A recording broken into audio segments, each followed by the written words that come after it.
right now. Democrats are prepared to support a bipartisan spending agreement that meets the needs of the American people in terms of their health, public safety, and economic well-being. But we will not support a partisan Republican spending bill that continues to rip away health care from the American people.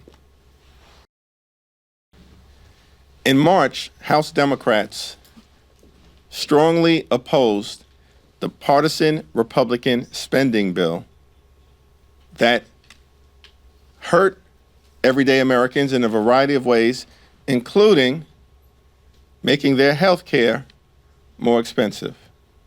A continuing resolution that continues the failed policies of the Republican Party that we voted against is not the type of policy that actually meets the needs of the American people. As House Democrats, we are prepared to support a bipartisan spending bill that meets the needs of the American people with a focus on three areas: their economic well-being, public safety, and health care. And in terms of public safety, we actually support restoring grants for local law enforcement that Donald Trump and House Republicans have cut.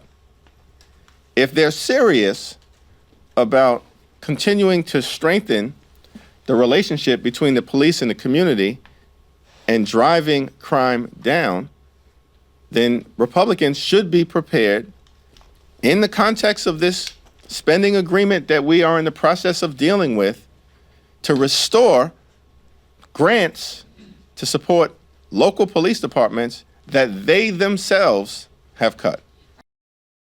What we need to do is simple. Hostages need to be freed.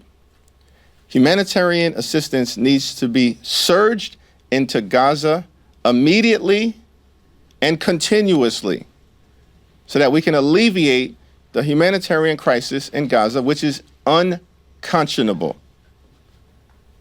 And then, of course, we need to find a clear path to a just and lasting peace, which means restoring the ceasefire that has been broken on Donald Trump's watch. Donald Trump inherited a ceasefire from President Biden that he supposedly supported, and it's been broken on Donald Trump's watch.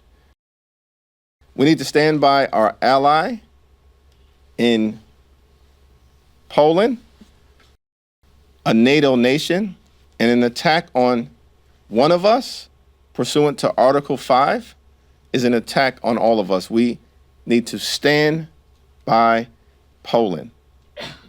At what point will Donald Trump come to the conclusion that Vladimir Putin is not a friend of the United States?